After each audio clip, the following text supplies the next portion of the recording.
mungkin karena mahasiswa dan masyarakat kita harus menyesuaikan itu.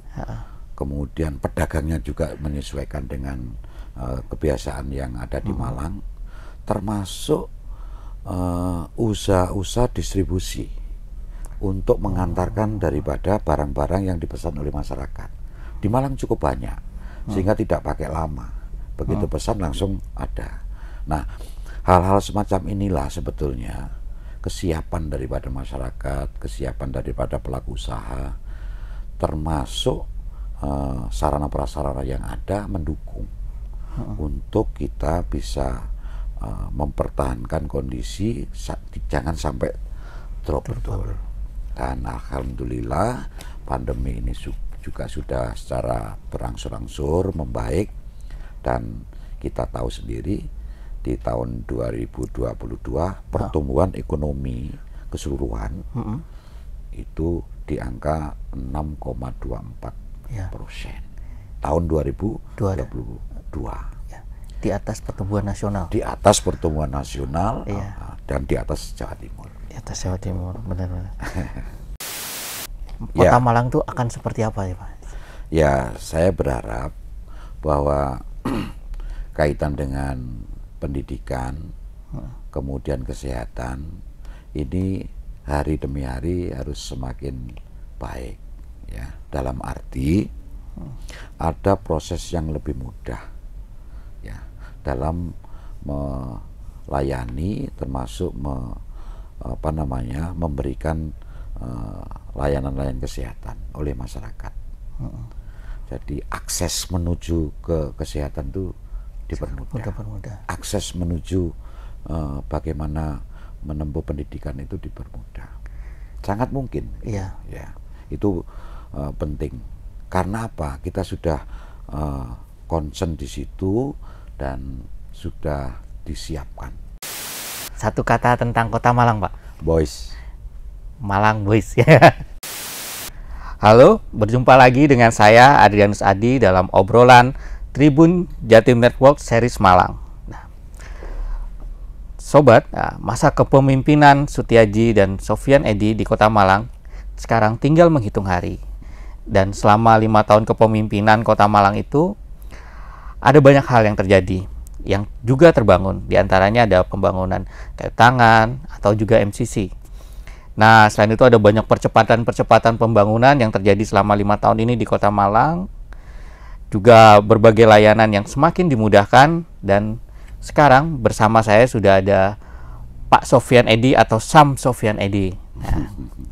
Nah, namun sebelum kita mulai perbincangan dengan Pak Sam Sofyan Edy, saya akan membuka obrolan ini dengan pantun seperti biasanya.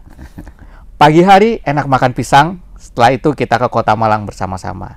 Sekarang kita berjumpa dengan Sam Sofyan Edy, Wakil Wali Kota Kota Malang. Nah, marilah kita sapa dan berbincang bersamanya.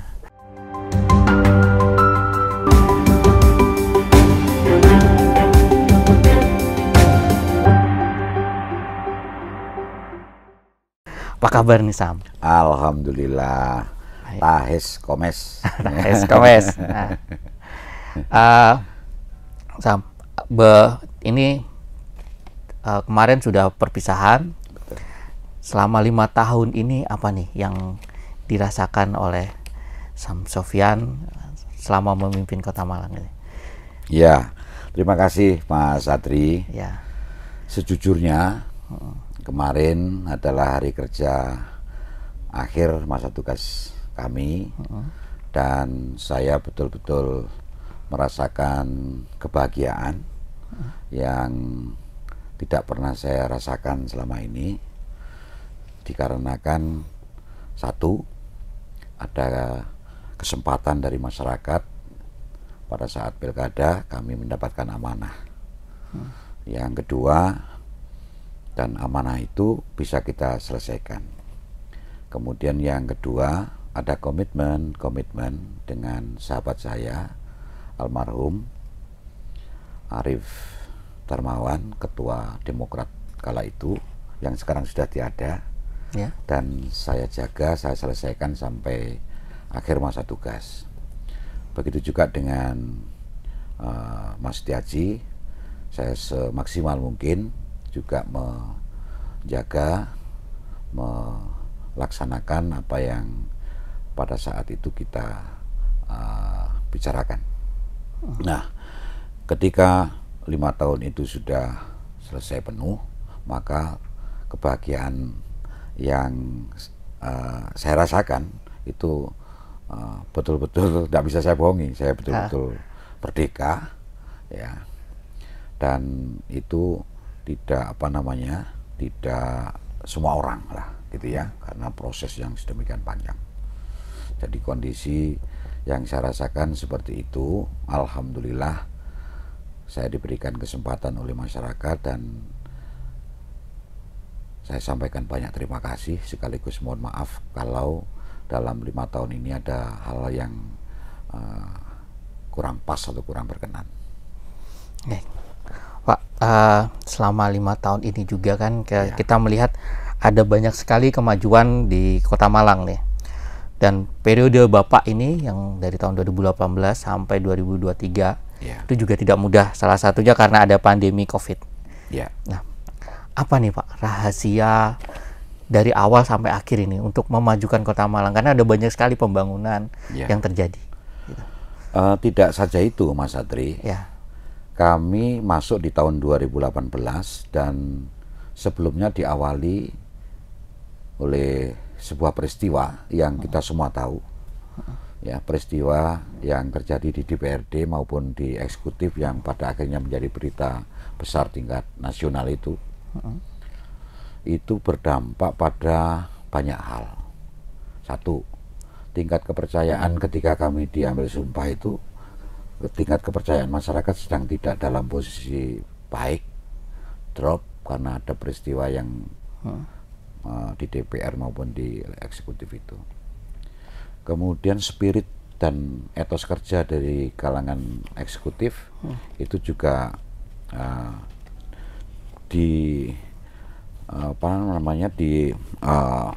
semacam di latar belakangi dengan kejadian itu, dan banyak hati-hati, cenderung takut malah.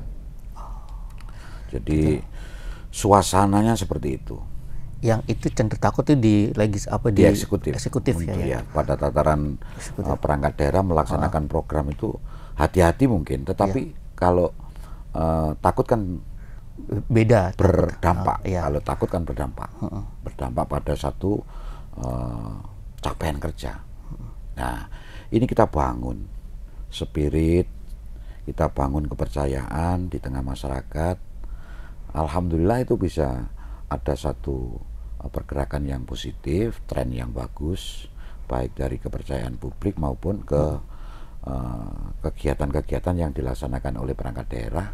Spiritnya tumbuh, semangatnya tumbuh, dan kita memang terus-menerus didampingi oleh KPK supaya tidak terjadi kesalahan yang sama. Ketika itu semua sudah bergerak dan trennya bagus, ada pandemi di tahun 2020 itu, ya. Tahun 2020 ada pandemi yang kita tahu semua kondisi saat itu. Ya, saya bersyukur para pendiri Kota Malang itu menetapkan Kota Malang untuk didedikasikan sebagai kota pendidikan, sebagai kota pariwisata, dan kota industri. Nah, kota pariwisata kita tahu banyak kota yang mendedikasikan sebagai tempat wisata. Contohnya di Pulau Dewata itu betul-betul drop ekonominya. Semuanya terhenti, tidak ada kunjungan, dan itu berdampak secara luas sosial, ekonomi, dan lain sebagainya. Nah, kita terselamatkan, ya, sebagai kota pendidikan ini. Malang ini diselamatkan dengan kota pendidikan yang mana mahasiswa yang jumlahnya ratusan ribu itu masih stay di Malang dan tetap melakukan aktivitas sesuai dengan ketentuan yang ada, termasuk kiriman dari orang tuanya juga terus lancar. Nah, itu cukup membantu, sehingga dia butuh makan, dia butuh tempat tinggal dan seterusnya itu masih ada gerakan ekonomi yang terjadi di tengah-tengah masyarakat kita. Yang kedua, Malang sebagai kota industri, kita fokuskan kala itu untuk bergerak di sektor ekonomi kreatif. Dan ini tepat sekali. Karena di saat pandemi, pertumbuhan ekonomi di Malang memang sempat turun. Ya. Tetapi tidak separah daerah lain. Ya. Separah daerah lain. Itu salah satunya indikator yang kami terima adalah bahwa transaksi, ya, traffic jual beli online di Malang saat pandemi justru naik di atas 100%. Ya, 123%. Ya. Ini artinya bahwa masyarakat Malang itu sangat familiar dengan kegiatan-kegiatan transaksi online. Mungkin karena mahasiswa itu tadi, Pak, ya? Mungkin karena mahasiswa dan masyarakat kita harus menyesuaikan itu. Kemudian pedagangnya juga menyesuaikan dengan kebiasaan yang ada di Malang. Termasuk usaha-usaha distribusi untuk mengantarkan daripada barang-barang yang dipesan oleh masyarakat. Di Malang cukup banyak, sehingga tidak pakai lama. Begitu pesan langsung ada. Nah, hal-hal semacam inilah sebetulnya kesiapan daripada masyarakat, kesiapan daripada pelaku usaha, termasuk sarana prasarana yang ada mendukung untuk kita bisa mempertahankan kondisi jangan sampai drop betul. Dan alhamdulillah pandemi ini juga sudah secara berangsur-angsur membaik, dan kita tahu sendiri di tahun 2022 pertumbuhan ekonomi keseluruhan itu di angka 6,24%. Tahun 2022. Di atas pertumbuhan nasional. Di atas pertumbuhan nasional, dan di atas Jawa Timur. Di atas Jawa Timur, benar-benar. Ya, Pak. Kemudian dari angka itu berarti ekonomi kreatif di Malang memang menunjukkan pertumbuhan yang signifikan, Betul. Berarti. Jadi pertumbuhan ekonomi secara umum itu disumbang oleh beberapa sektor ekonomi. Salah satunya adalah sektor ekonomi kreatif.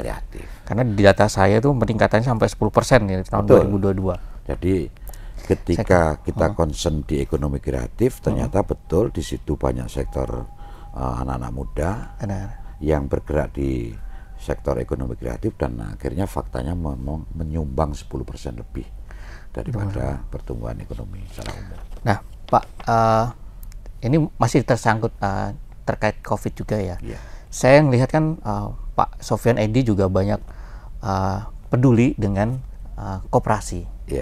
Ini bagaimana, Pak, kehidupan koperasi sebenarnya di saat COVID-19 ya, Pak? Jadi saya pelajari betul ini masalah koperasi ini.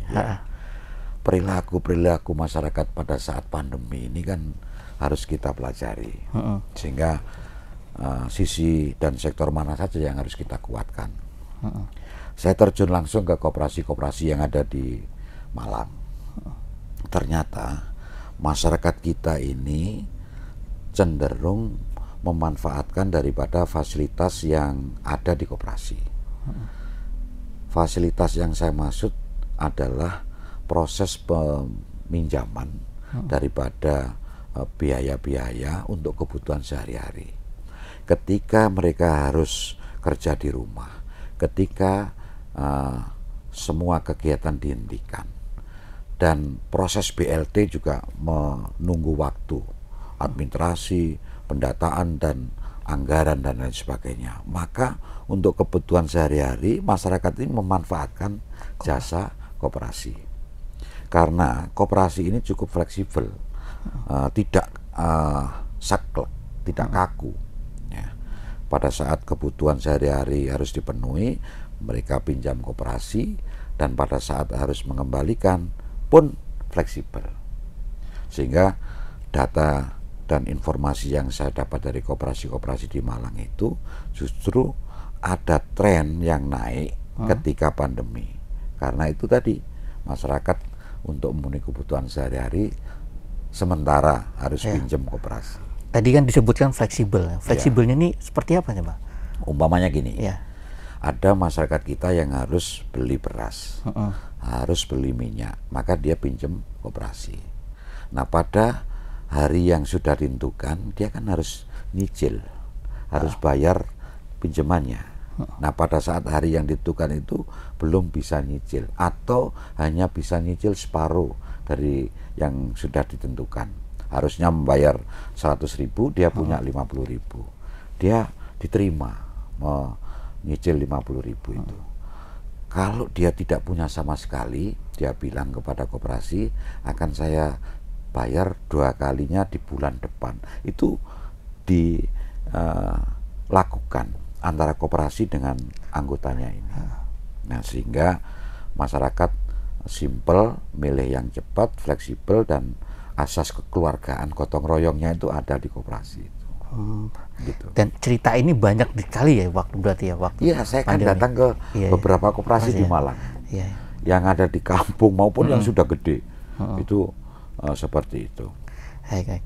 Pak Edi, kemudian ini apa harapan Pak Sofyan Edi ke depan ini? Kota Malang tuh akan seperti apa ya, Pak?